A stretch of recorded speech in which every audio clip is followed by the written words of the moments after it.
정말 모르나 본데 퍼질수록 남는 거야.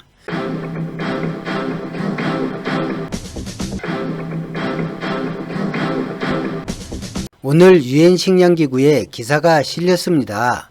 북한의 식량 공급을 계속한다는 기사인데 댓글들을 읽어보니 식량 지원을 하면 안 된다는 의견이 있고 많은 사람이 식량을 지원하면 군량미로 비축될 것이라는 무지몽매한 의견이 있었습니다.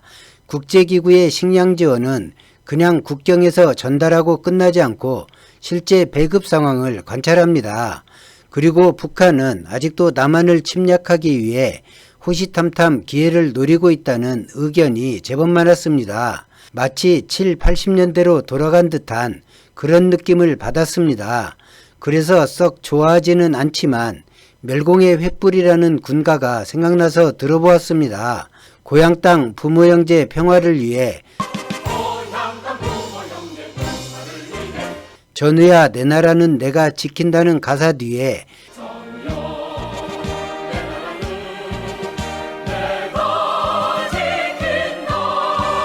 멸공의 횃불 아래 목숨을 건다는 가사가 바로 나오는 군가입니다.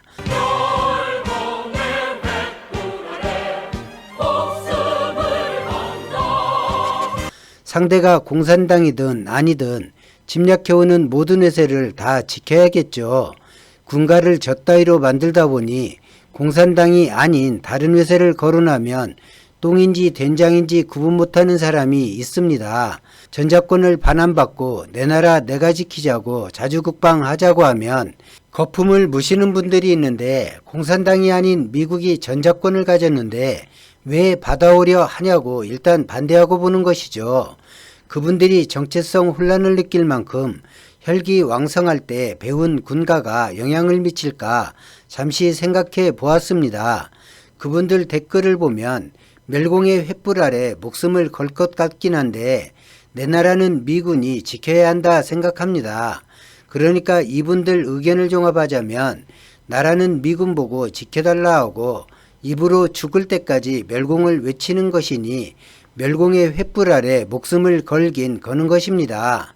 보통 위협을 느낀다고 하면 놀라고 긴장되는 자연스러운 반응이 함께합니다. 위협을 이기지 못하고 소리를 지르고 심한 경우 기절하기도 합니다. 2020년 6월 16일 북한은 남북 공동연락사무소를 폭파했습니다. 폭파 3일 전 김여정은 공개적으로 폭파 가능성을 알렸습니다. 당시 김여정의 지시로 이루어진 남북 공동연락사무소 폭파를 바라보며 우리 국민들은 전쟁의 위험을 느꼈을까요? 당시 댓글들이나 시민 반응은 전혀 그렇지 않았습니다. 저거 세금으로 우리가 지어준 거 아닌가? 라며 돈을 날렸다고 화를 내거나 남북 화해길 위해 도움이 안 되는 행위라며 참 이해하기 힘든 나라라고 말하거나 얼마나 대북전단에 스트레스를 받았으면 저러겠냐는 사람도 있었습니다.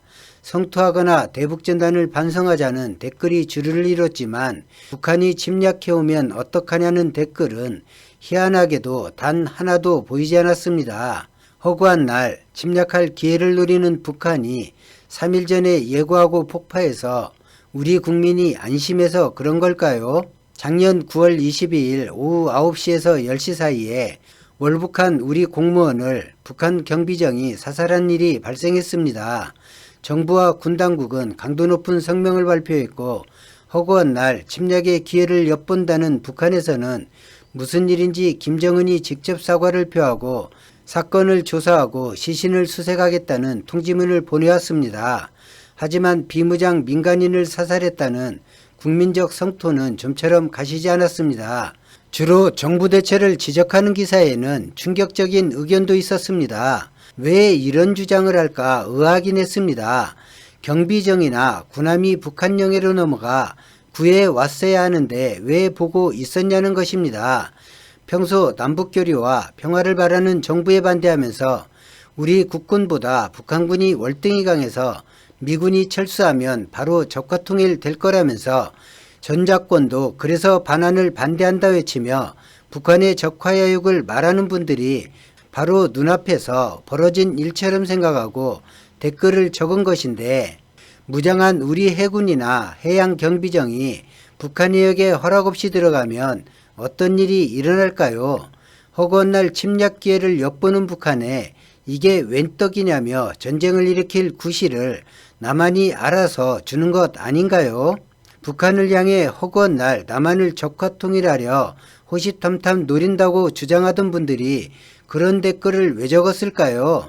그리고 남북 공동연락사무소를 폭파했을 때 침략을 우려하는 그런 댓글을 달지 않았을까요? 우리 남한이 북한에 무력으로 한참 앞서 있다는 것을 다들 인정하고 있는 것입니다. 어차피 핵무기라는 것이 방어용일 뿐 선제 공격용이 아님을 알고 있는 것입니다. 위협을 당하고 있다는 불안감은 강자라는 것을 명확히 알고 있는데 그가 나와 적대관계에 있거나 명확히 알 수는 없지만 위험할 수도 있다는 막연한 두려움에서 느끼는 감정입니다. 그런데 현실에서 북한은 어떤 존재일까요? 당연히 위협이 되는 존재입니다만 남한은 이미 북한을 압도하는 군사력을 지녔습니다. 전쟁에서 승패를 논할 가치가 없습니다. 남북한의 전쟁을 막아야 하는데 그 이유가 이기고 지는 그런 문제가 아닙니다.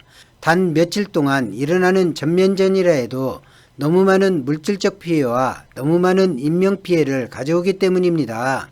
전쟁을 멈추고 싶어도 멈추기 어려울 수 있고 전쟁을 지속하려 해도 하기 어려울 수 있는 것이 현재 한반도가 처한 현실입니다. 전략 핵급이라 불리는 현무포는 핵무기와 버금가는 억지력을 가졌습니다. 자체 군사력에서도 이미 북한과 상당한 격차를 보일 만큼의 차이가 있습니다. 남북한 어느 곳이 위협을 느끼는지 볼까요? 남북한이 공통으로 말하는 것은 전쟁 반대와 종전선언 남북교류이며 북한은 여기에 한 가지를 더해 줄기차게 요구하고 있습니다. 체제 안전보장입니다. 바꿔 말하면 남한에서 북한을 치지 않겠다는, 한미연합군이 북한을 치지 않겠다는, 미군 단독으로 북한을 치지 않겠다는 약속을 협정으로 보장해달라는 것입니다. 허구한 날 남한을 적화시키려 한다는 그런 주장과 달리 현재 북한이 보이는 모습입니다.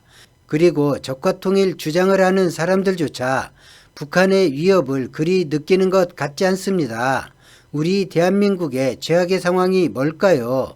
남북한 전쟁입니다. 누가 일으키고 누가 이기고가 문제가 아닙니다. 대부분 망가질 것이며 원전과 댐 등의 기관시설이 피해를 본다면 전쟁 후 재건하고 삶을 꾸려가는 것조차 장담할 수가 없게 됩니다. 우리 민족의 미래 자체가 위협을 받습니다. 그 어떤 비용으로도 이 전쟁으로 잃는 피해 비용에 비하면 10,000분의 1도 되지 않습니다. 그럼 이 전쟁이라는 최악을 피하고자 어떤 일을 해야 할까요?